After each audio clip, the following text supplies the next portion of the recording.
और चले जा रहे हो। कोई मामूली नहीं बनाया वो, जो बनाया है इसलिए तो उसने तारीफ किया ना अपने बनाने में। अगर इंसान ऐसा नहीं, तकरीब हमने बहुत ही बेहतरीन तकरीर से बनाया, बेहतरीन तरीके से बनाया, तो खुद अपनी तारीफ किया। और सब में लास्ट में इंसान को बनाया, सब में पहले बना दिया, उसके बाद सब में लास्ट में जो बनाया वो इंसान। इसकी दो वजह, जब जो चीज़ एकदम लास्ट में आती है, फाइनल होता है कि इसके बाद अब कुछ नहीं बनेगा, तो सोचो क्या होगा वो। अब इसके बाद कुछ बनेगा नहीं तो सोचो क्या होगा फिर वो। बेस्ट होगा सब में खत्म है कि भाई मुझे ये लास्ट बनाना, इसके बाद कुछ बनाना ही नहीं, खलास है। और एक तो ये बात है, और दूसरी बात ये है कि आपको लाने से पहले आपकी हर इंतजाम उसने पहले कर दी। जब आपको आने के बाद आपको कोई वेट नहीं करना कि अब ये चीज़ आएगी, अब आपको वेट नहीं करना कुछ भी, जो कुछ आना है वो सब आ गया। आपको खाने की, पीने की, जो भी चीज़ें थी वो सब में पहले आ गया। इसलिए खलीफा का एक मतलब ये होता है कि जो सब में लास्ट में आने वाला है। क्या आता है सब में बाद में, खल्फ से बनाना, खल्फ का मतलब है बाद में आने वाला। इसलिए बेटे के लिए भी खल्फ इस्तेमाल करता है कि वो बाप के बाद में आता है। क्या आता है? बाप के बाद में आता है ना, बाप पहला है और ये बाद में आए, इसलिए इसको भी खल्फ कहते हैं बेटे को। और उसी से जो लफ्ज़ निकल के चलता है खलीफा, यानी वो सब के बाद में आने वाला। क्या करने वाला? सबके बाद में आने वाला और सब में अव्वल हो जाने वाला। आया सब में बाद में, मगर लास्ट में नहीं खड़ा है वो। और सब में ज़्यादा सीनियरिटी अल्लाह ने दिया तो इसी को दिया, और इसको इसके हाथ में सारा पावर दे दिया। जो कुछ भी बोले मैंने बनाया हूँ ना दुनिया को, जो कुछ भी, ये सारे जो है ना पावर तेरे हाथ में, इसको तो हैंडल कर सकता है। आज देखो इंसान खुद बादल बना के बरसा रहा है, क्या नहीं कर पा रहे थे आप।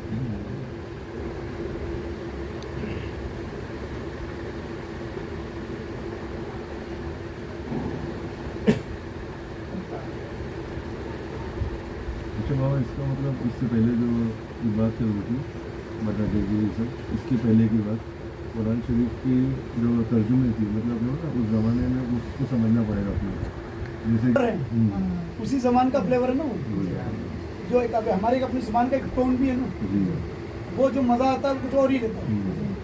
अब दूसरा है ठीक है, कुछ लोग उसके ऊपर करते करते समझना बहुत हो गया। अब अभी हमारे लिए कैसा है कि हम नियर अबाउट तो जा सकते हैं। अच्छा, अब तो बहुत आसान हो गया बहुत सारी चीज़ समझना। ट्रांसलेशन के लिए एक एक वर्ड का आपको, अब एक वर्ड की डिक्शनरी मिल रही है आपको, रूट वर्ड मिल रहा है उसका, ये वर्ड क्या है, तो पूरे कुरान का रूट वर्ड मिल रहा है ना। अच्छा, तो इससे आपको बहुत आसान हो जाएगा। क्या हो जाएगा? बहुत आसान हो जाएगा।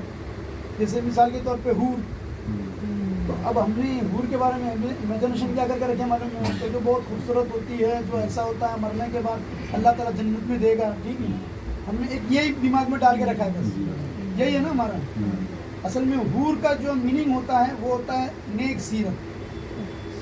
क्या होता है? नेक सीरत। अब ये समझे, अब ये आदमी भी हो सकता है, औरत भी हो सकता है। नेक सीरत क्या खाली औरत ही होगी, आदमी।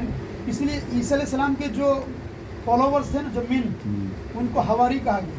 अच्छा, दूर से बना ना हवारी, हवारी हवारी कहा गया उनको। और जो फिर उसके डीप में आप जब जाओगे ना, समझे कि ये बना किससे वर्ड, ये बनता है सफ़ेद से, सफ़ेद मैदा से। अच्छा, सफ़ेद मैदा। हाँ मैदा, जो, और वो मैदा के अंदर एकदम सफ़ेदी रहती है, उसमें कोई किसी किस्म गंदगी नहीं रहती, कुछ भी नहीं रहती। उसका रूट वर्ड यही मैदा, मैदा जो एकदम वाइट रहता है एकदम। जब उससे बनाते हैं तो उसमें एकदम वाइट दिखता है, देखो वाइट दिखता, मतलब ये है कि वो एकदम वाइट है, समझे। अब हमने उसके ऊपर गोरा बना दिया, ऐसे वो लेके आ गए, उस तरफ ही लेके चले गए, पूरा उसको उसी तरफ लेके चले गए। मतलब हूर के कई मानी निकलते हैं। क्या निकलते हैं? बहुत सारे मानी निकलते हैं। आपका दोस्त भी जो है, अगर वो नेक सीरत है तो वो भी वही है, आपकी बीवी भी नेक सीरत है तो वो भी हूर है, समझ में आता है। लेकिन हम लोग एक पर्टिकुलरली उसी को ही मान के चले, वो होंगे भाई, तो वो भी उसका ट्रांसलेशन क्या है, लेकिन वहाँ नेक सीरत क्या है, वो नेक सीरत है। लेकिन हम लोग ने खूबसूरत में ख़त्म कर दिया उसको, बस वहीं ला के एकदम ख़त्म कर दिया, वो हो गया ऐसा।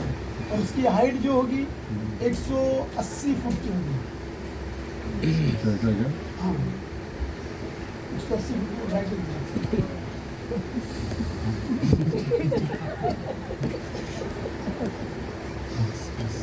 लिफ्ट लेके आना होगा।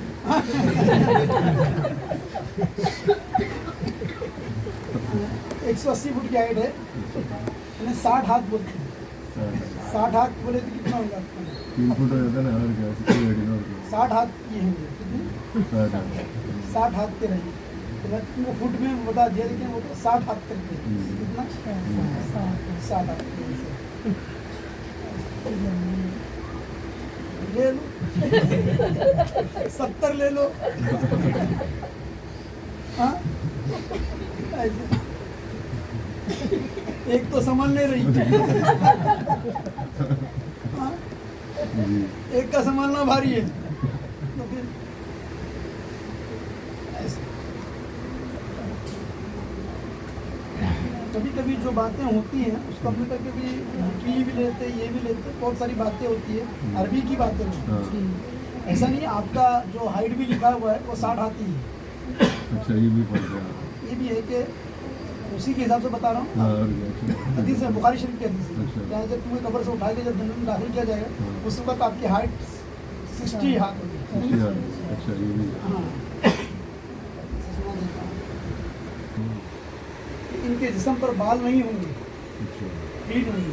अच्छा, वो अमृत यानी बेदाढ़ी मूछ का नौजवान उम्र वाले को अमृत कहते हैं। सुरमई आंखों वाले होंगे और 30 या 33 साल के होंगे। उसके बाद एजाज की क्या होगी? 30 पे 30 या 33 साल की।